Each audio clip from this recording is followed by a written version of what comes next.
예, 오늘 3월 24일 감산 숲속교회 여러분 환영합니다. 오늘 말씀은 로마서 말씀을 함께 읽도록 하겠습니다.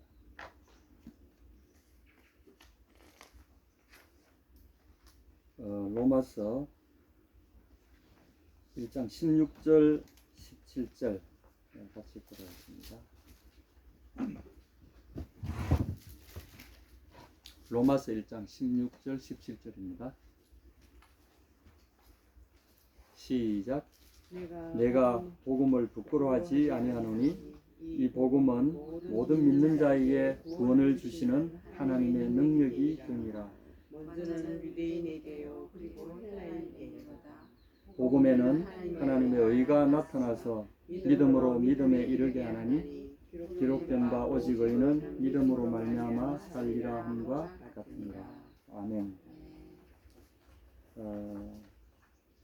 사실 이 17절에는 참 중요한 원리가 선포되어 있죠.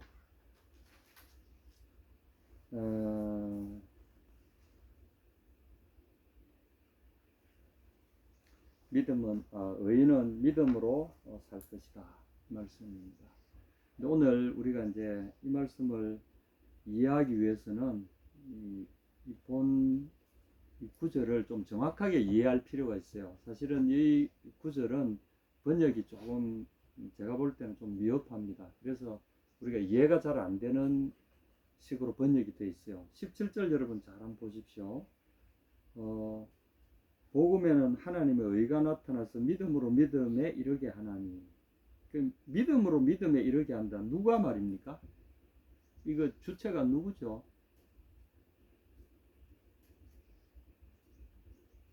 이 말을 이 번역을 보면 복음에는 하나님의 의가 나타나서 하나님의 의가 우리로 하여금 믿음으로 믿음에서부터 믿음에 이르게 한다. 이런 뜻입니까? 한글로 보면 그렇게 보이지 않습니까? 믿음에서 믿음으로 믿음에 이르게 한다. 이게 또 무슨 뜻입니까? 뭐 어떤 분은 처음에는 조그만 믿음이었다가 나중에는 더 큰 믿음으로 나아간다. 뭐 이런 뜻입니까? 이런 우리가 좀 뭐가 좀 알쏭달쏭하지 않나요? 그래서 성경 읽을 때 굉장히 이게 어려운 겁니다. 그래서 우리가 이 원래 성경 원문을 보지 않으면 이런 부분에 있어서 참 헷갈리고 어려움을 겪는데 원문에는 사실은 전혀 이 문맥이 도치가 돼 있어요. 원래 이렇게 되는 게 아니고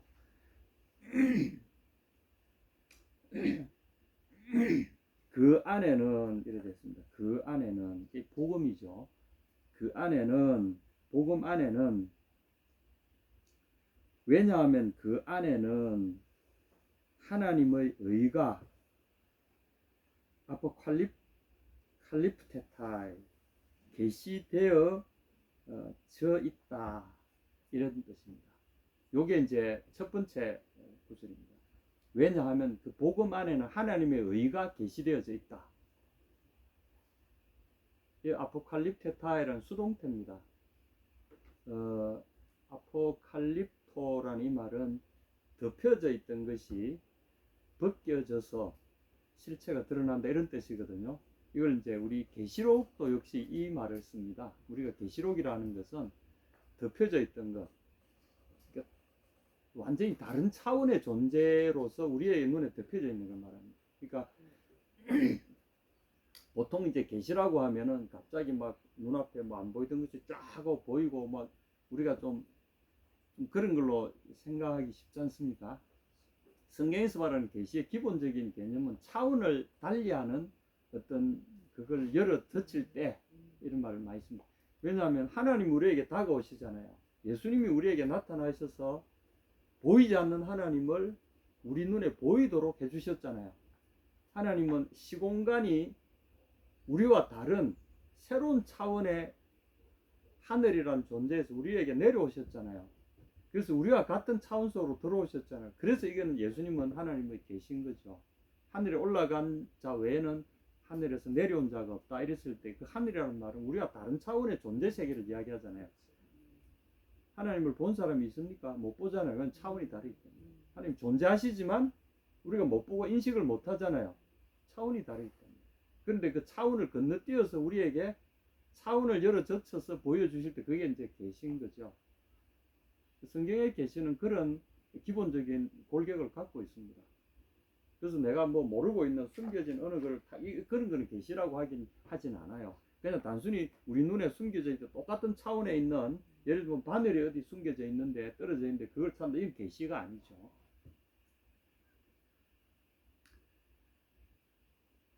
이 복음은 한마디로 말하면 성경입니다.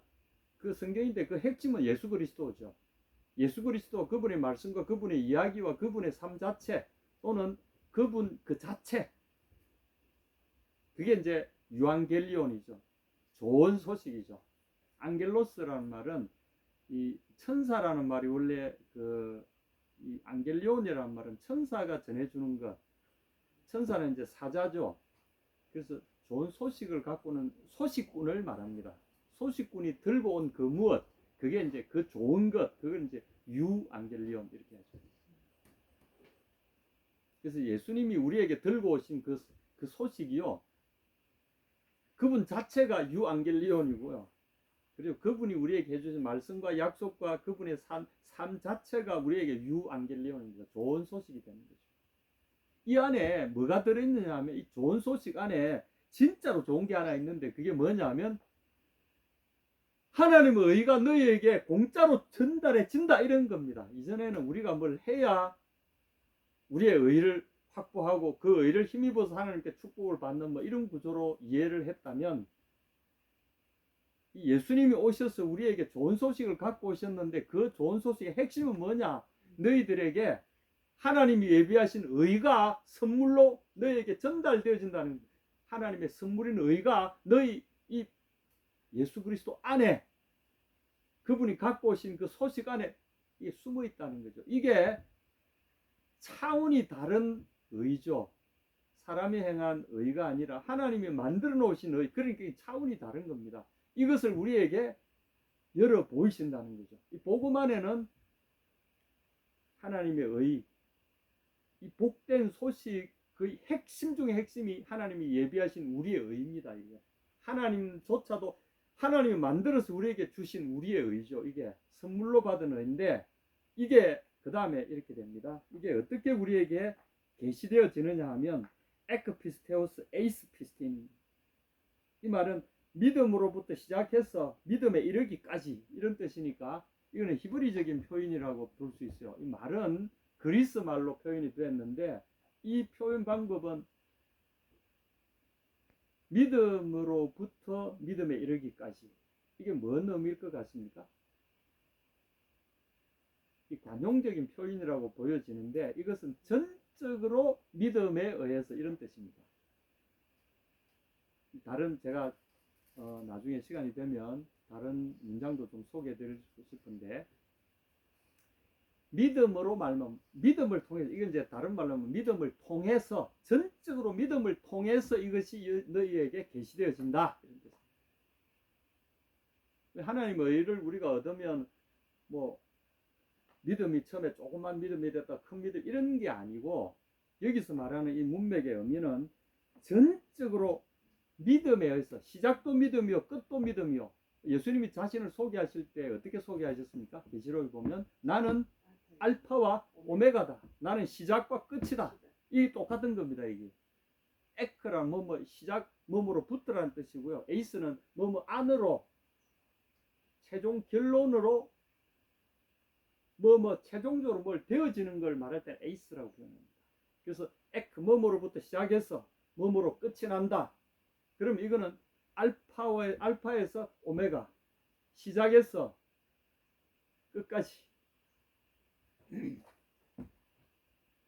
이런 의미입니다. 시작과 끝, 알파 오메가를 이야기할 때 그런 것과 똑같은 의미를 갖습니다. 그래서 시작도 믿음이요 끝도 믿음이요. 그러면 이 뭐 전적으로 믿음에 의해서, 전적으로 믿음을 통해서 하나님의 의가, 이 복된 소식 안에 숨겨져 있는 하나님의 의가 너에게 계시되어진다, 이런 뜻입니다. 복음에는 하나님의 의가 드러나서 믿음으로 믿음에 이게 아니라 이 복음 안에 하나님의 의가 너희의 믿음, 전적으로 너희의 믿음에 의해서 계시되어진다는 거죠. 그래서 믿음을 가진 사람들에게 계시되어지고 믿음으로 이해되어지고 믿음으로 우리에게 받아들여지고 믿음으로 우리 것이 되어지고 선물을 어떻게 받는다고요? 믿음으로 이 선물을 받게 되고 받아보니 이 선물이 우리에게 이해되어지고 보이게 된다는 거죠. 그래서 예수님을 믿고 나서 보니 와, 내가 이렇게 놀라운 선물을 받았구나 하고 우리 속에 깨달음이 일어나는 것은 바로 이런 계시라는 거죠. 믿음으로 예수님의 선물을 받아들일 때 우리 속에 영적인 눈이 열린다는 그런 의미를 포함하고 있는 거죠. 믿음으로 믿음에 이르는 게 아니라 전적으로 믿음에 의해서 이것이 우리에게 계시되어진다 이럽니다. 이 믿음으로 믿음에 이른다는 그런 해석이 아니라 믿음으로 우리에게 계시되어진다. 그래서 이 로마서 전체의 주제가 바로 이겁니다. 믿음을 통해서 구원을 얻는다. 믿음을 통해서 보니까 하나님의 선물을 내가 받게 되고 믿음을 통해서 보니 그 안에 있는 하나님의 의가 내 것으로 되어졌구나 라는 것을 우리가 깨닫게 되는 겁니다. 실제로 이 있습니다. 이게 이제 왜냐하면 뒤에 보시면은 17절 뒷부분이 이렇게 되어 있습니다. 기록된 바 오직 의인은 믿음으로 말미암아 살리라 함과 같이. 그러니까 앞 구절과 뒷구절이 대꾸가 되어 있는 거죠. 이 안에 문장이 두 개가 들어있어요. 하나는 전적으로 믿음에 의해서 하나님의 의가 이 복음 안에서 계시되어진다. 이것은 어디서 미리 말한 것인가? 이것은 하박국서 2장 4절에 말씀되어져서 기록되어져 있는 것과 같이 의인은 믿음으로 말미암아 살듯이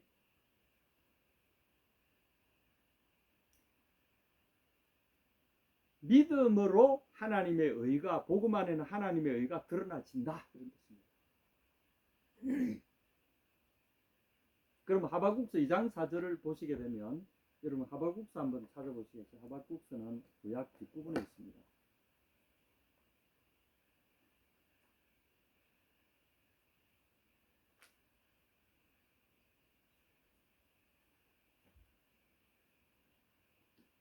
아마 1300페이지 인근에 있습니다.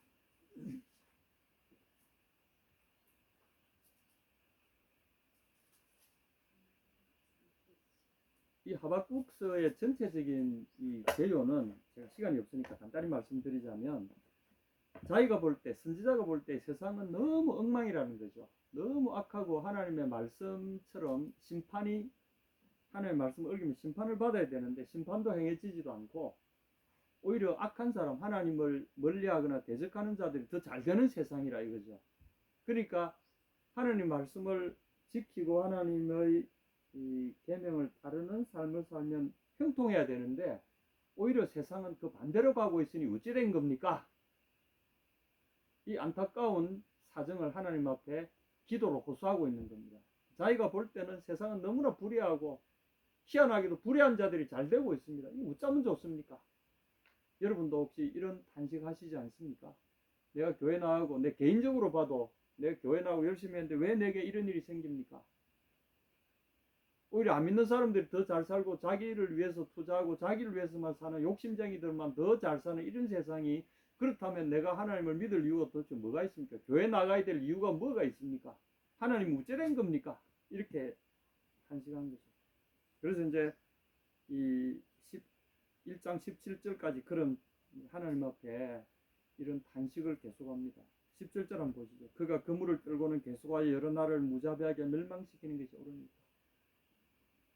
이제 악한 자들이 세력을 점점 더 얻어서 악한 나라가 이런 하나님의 나라, 하나님의 백성을 치러 오는 이런 상황을 또 맞이하면서 어떻게 이렇게 됩니까? 하나님의 섬기는 나라가 잘 돼야지. 이게 참 우리의 고민이고 옛날이나 지금이나 똑같은 고민이 있는 거죠. 그래서 자기가 이제 1절, 2절 보면 1절에 보면 내가 파수하는 곳에 서며 망루에 서리라 그가 내게 무엇이라 말씀하실는지 기다리고 바라보며 나의 질문에 대하여 어떻게 대답하실는지 보리라. 하나님 좀 답변 좀 해주십시오. 하나님이 드디어 답해 주셨어요. 보라, 그의 마음은 교만하며 그 속에서 정직하지 못하나. 이게 이제 악인들이 이렇게 한다는 거죠. 그러나 의인은 그의 믿음으로 말미암아 살리라. 여기서 보면 나쁜 놈은 나쁜 놈대로 살고 의인은 믿음을 따라 살아라, 이런 뜻이 아닙니다. 악한 자는 계속해서 자기의 악한 꾀를 따라서 살아서 잘 형통한 뜻이 보일지라도, 그러나 의인은 그의 믿음을 따라 살 때 그는 생명을 얻게 된다. 결국 살아남게 된다. 여기서 이제 살리라 하는 말은, 하이라는 말은 생명이라는 의미를 갖고 있고요. 그냥 우리가 live라는 뜻이, 그 living, 일상적인 삶을 살아가는 이런 뜻이 아니고, 여기서는 구원을 얻는다, 생명을 건진다, 생명을 보존한다, 이런 뜻입니다. 온 세상이 다 멸망하고 엉망진창이 될 것 같을지라도 믿음을 가진 사람들은 결국 살아남고 구원을 얻는다, 이런 뜻입니다. 여기서는 여기 산다는 말은 구원이란 말과 거의 같은 의미입니다. 세상을 파괴하는 악한 세력들이 세상을 완전히 집어삼킬 것 같을지라도 너에 대해서는 털 것만큼도 너를 건드릴 자가 없다. 의인은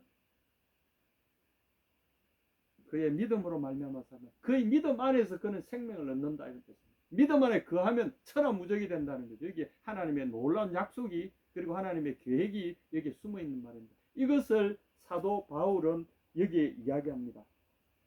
이렇게 기록된 것처럼 세상에 어떤 풍파가 오더라도 악한 자들의 계획이 성취되는 것처럼 보일지라도 믿음에 거하는 사람들에게는 복음의 권능이 나타나서 하나님의 의가 그의 속에서 성취되어질 뿐만 아니라 그는 생명을 얻는다, 구원을 얻는다.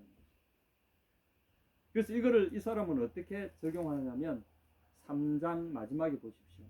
3장 16절부터 18절 한번 읽어보시겠습니다. 이 1305페이지, 6페이지에 걸쳐있는 말씀인데, 하박국 3장에 보면 제가 읽겠습니다. 내가 들었으므로 내 창자가 흔들렸고 그 목소리로 말미암아 내 입술이 떨렸도다. 무리가 우리를 치러 올라오는 환난 날을 내가 기다림으로 썩이는 것이 내 뼈에 들어왔으며 내 몸은 내 처소에서 떨리는도다.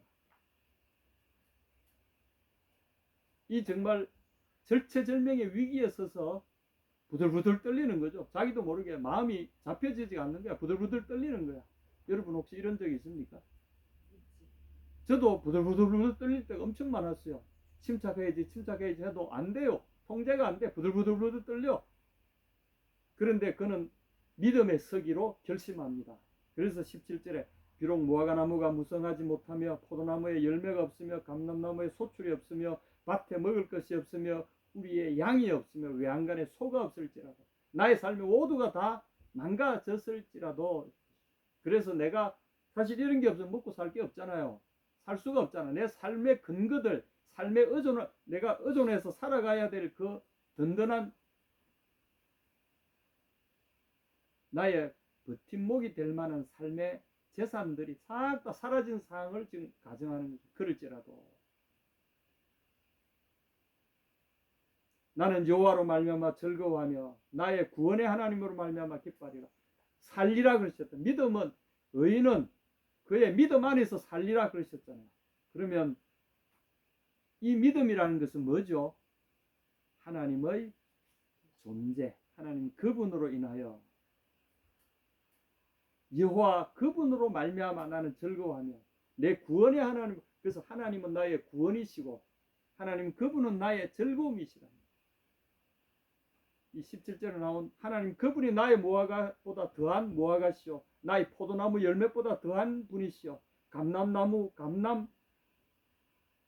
올리브 열매, 밭에 있는 풍성한 소출, 양과 소, 이런 것보다도 하나님이 나의 구원이시라는 거죠. 이것을 고백하는 이 사람은 이 고백이 뭘 의미합니까? 이게 믿음입니다. 하박국이 보여준 믿음은 하나님을 내 삶의 구원으로 대체시키는 것. 이게 바로 믿음입니다. 그래서 믿음으로 하나님이 주신 이 예수 그리스도의 약속을 내가 받아들이고 그 위에 딱 서게 될 때 그게 하나님의 의로, 하나님의 의가 나도 모르게 내가 잘한 거 아무것도 없잖아. 오직 하나님 당신은 나의 구원입니다라고 고백했을 뿐인데 그것을 하나님은 하나님 보시기에 완벽한 의로 인정해 주셔서 나를 살리시겠다는 거예요. 이게 오늘 이 본문의 말씀이기도 합니다. 자, 그러면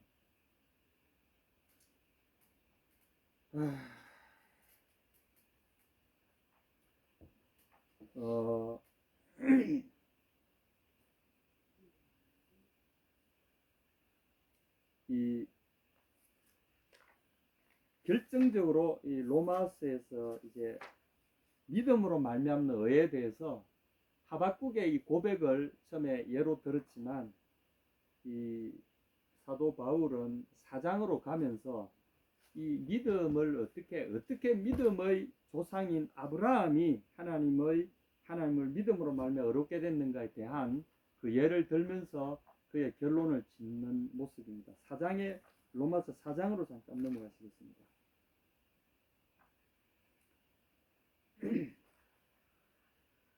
3장 22절에 보면 21절 22절에 보면 이제는 율법 외에 하나님의 한 의가 나타났으니 율법과 선지자들에게 증거를 받은 것이라. 율법과 선지자는 성경을 일컫는 말입니다. 곧 예수 그리스도를 믿음으로 말미암아 모든 믿는 자에게 미치는 하나님의 의인이 차별이 없느니라.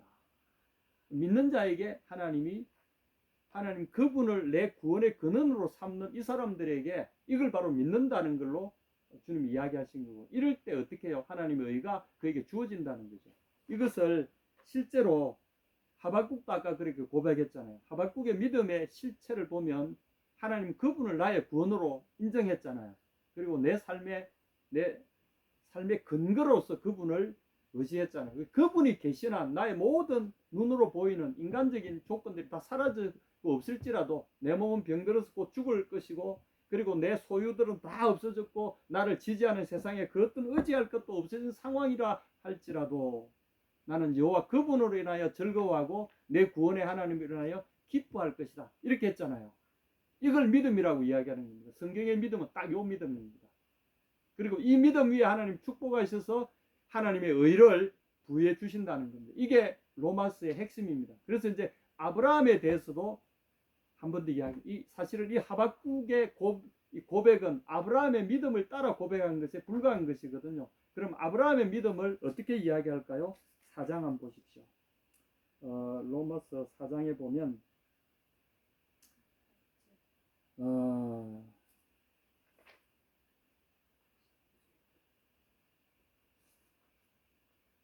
4장 17절 한번 보십시다.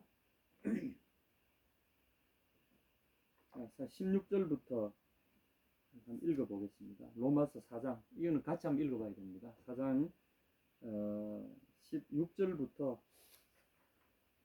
22절까지 한번 읽어보겠습니다. 여러분, 사실 우리가 믿음 좋다 뭐 이렇게 이야기하잖아요. 그런데 믿음 좋다는 게 뭐냐? 뭐 교회 나가고 뭐 부흥회 때마다 따라다니고 또는 목사님 설교할 때마다 앞에 앉아가 아멘 아멘, 이게 믿음이 좋은 겁니까? 여러분, 오늘 정확하게 보셔야 됩니다. 16절부터 한번 읽어보겠습니다. 시작. 그러므로 후사가 되는 이것이 은혜에 속하기 위하여 믿음으로 변하니 이는 그 약속을 그 모든 후손에게 굳게 하려 하심이라. 율법에 속한 자에게 뿐 아니라 아브라함의 믿음에 속한 자에게도니 아브라함은 하나님 앞에서 우리 모든 사람의 조상이라. 기록된 바 내가 너를 많은 민족의 조상으로 세웠다 하신 것 같으니 그의 믿은 바 하나님은 죽은 자를 살리시며 없는 것을 있는 것 같이 부르시는 이시니라. 아브라함이 바랄 수 없는 중에 바라고 믿었으니 이는 내 후손이 이 같으리라고 하신 말씀대로 많은 민족의 조상이 되게 하려 하심을 인함이라. 그가 백세나 되어 자기 몸에 죽은 것 같음과 사라의 태에 죽은 것 같음을 알고도 믿음이 약하여지지 아니하고 믿음이 없어 하나님의 약속을 의심치 않고 믿음에 근거해져서 하나님께 영광을 돌리며 약속하신 것을 또한 능히 이루실 줄을 확신하였으니 그러므로 이것을 저에게 의로 여기셨느니라. 지금 읽으신 이 구절들은 창세기 15장 1절에서 6절까지의 이 상황, 하나님이 아브라함이 나타나셔서 할 때 그 상황을 전제로 하는 이야기입니다. 그래서 창세기 15장의 이 기사를 읽어야 됩니다. 창세기 15장으로 가셔서 읽으시면 이게 분명히 이해가 됩니다. 오늘 결론으로 이 말씀을 같이 읽겠습니다. 창세기 15장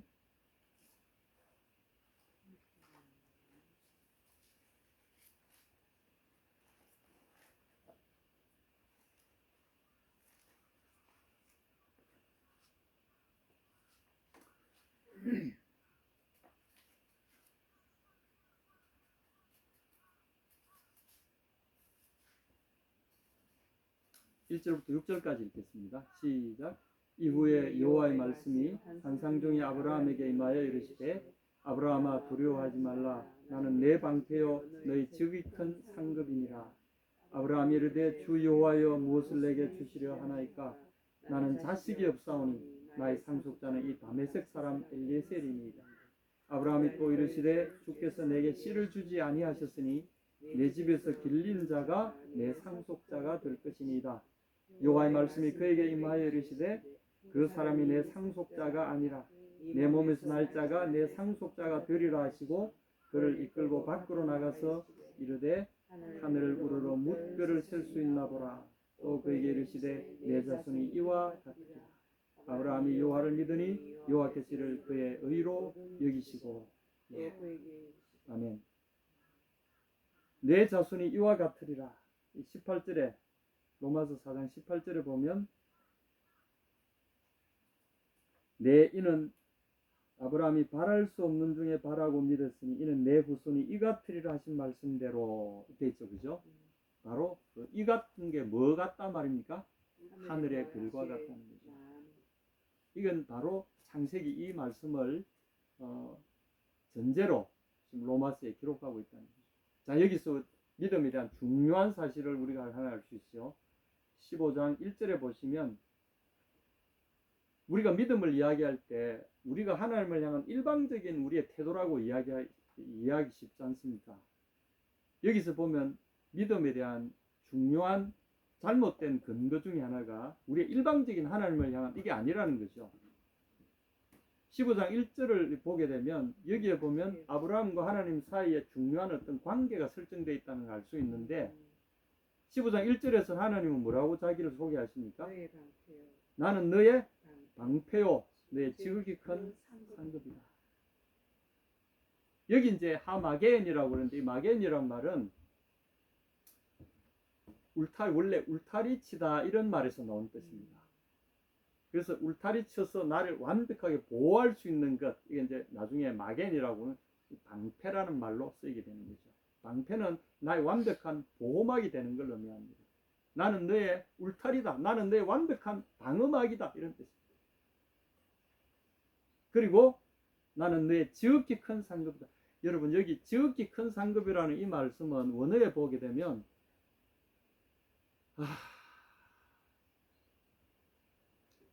하라바 메오드 이렇게 되어 있습니다. 그 엄청나게 큰 메오드, 그 하라바란 말은 그렇게 큰 정관사가 들어갔습니다. The great indeed 이런 의미를 갖습니다. 참으로 엄청나게 큰 바로 그 이런 뜻입니다. 그 상급, 여기는 이제 어떤 품삯 또는 보상금 또는 월급 뭐 이런 겁니다. 이거는 어떤 고용한다 또는 수고를 부과할 때 거기에 대한 보상으로 주는 것을 말하는 겁니다. 그래서 하나님이 나와 함께 우리와 함께 동행을 하지 않습니까? 그럴 때 하나님 자신이 내가 너의 보상이다 이런 뜻입니다. 내 인생에 하나님을 향한, 그럼 이거는 어떤 의미를 갖습니까? 하나님 그분이 먼저 자신을 우리에게 전적으로 주셨다는 것을 전제로 하는 그런 말씀이잖아요. 내가 내 마음을 하나님께 전적으로, 내 일생을 하나님께 전적으로 헌신하고 드리고 믿고 따르고, 이거 이전에 하나님 그분이 자신을 전적으로 우리에게 내어주셨다는 것을 전제로 하고 있는 이 믿음입니다. 하나님이 나에게 자신을 전적으로 내어주셨고, 그것을 내가 그 뜻을 알고 하나님 정말 그렇습니까? 그렇다면 나도 당신께 내 모든 걸 내어드리겠습니다. 이게 믿음이라는 거죠. 그러니까 다시 복음으로 돌아가면 복음이 뭡니까? 예수 그리스도 우리에게 오신 거잖아요. 하나님 그분이 우리에게 오신 거잖아요. 하나님의 외아들이 우리에게 자신을 전적으로 내어주시기 위해서 하나님이 세상을 이처럼 사랑하사 독생자를 우리에게 주셨으니 자기 자신을 내어주셨으니 나는 너의 방패요 지극히 큰 엄청나게 큰 바로 그 상급이다. 보상이다. 그러므로 하나님 나의 구원이시요 하나님 나의 기쁨이시잖아요. 주님이 여기에 똑같이 말씀하십니다. 나는 너의 방패 너의 지극히 큰 상급이다.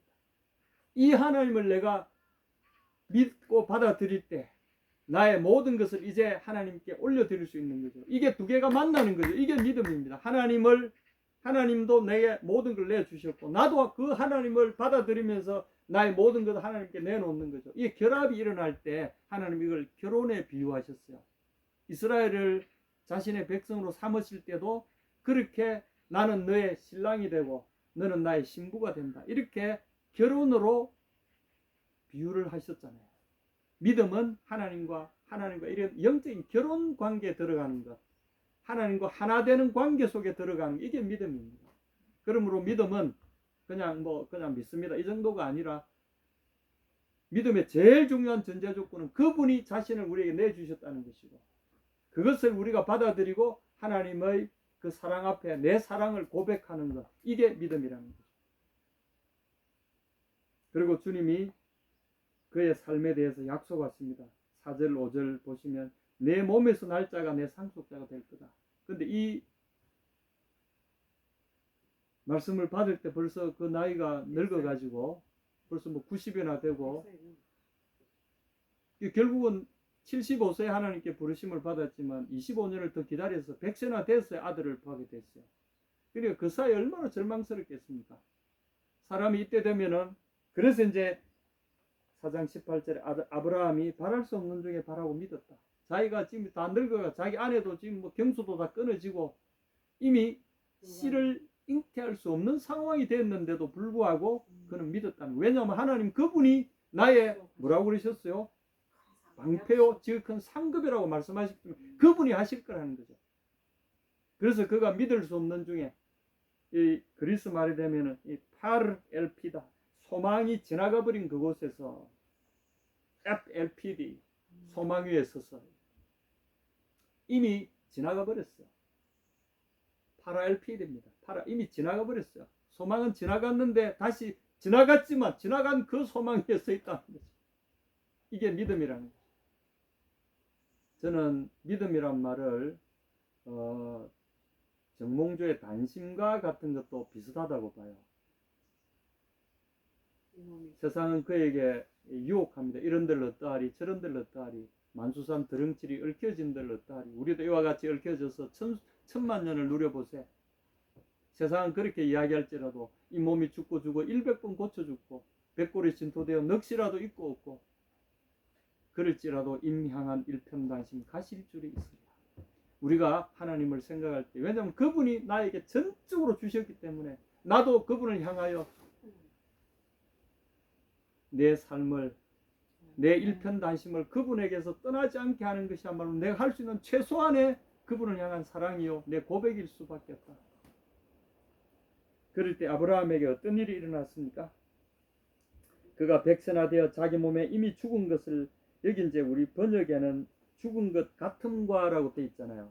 근데 원문에는 그의 몸에 이미 죽은 것과 사라의 태가 이미 죽어버린 것을 알고도 이래 되어 있습니다.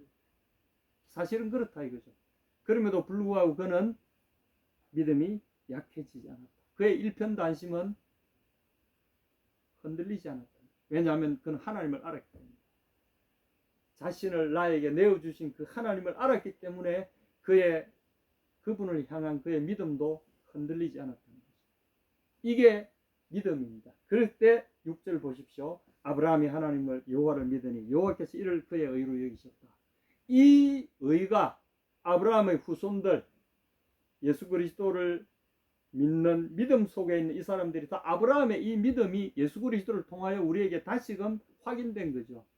그래서 이 믿음 속에 있으면 우리는 아브라함의 후손이라고 일컫는 이유가 바로 이 하나님과 아브라함이 하신 이 약속, 언약, 댕기프로 맹세한 그 맹세보다도 더 진하고 견고한, 죽음도 끊을 수 없는 이 사랑의 맹세, 이것이 우리의 믿음이고요. 이럴 때 하나님이 이것을 의로 여기셨다.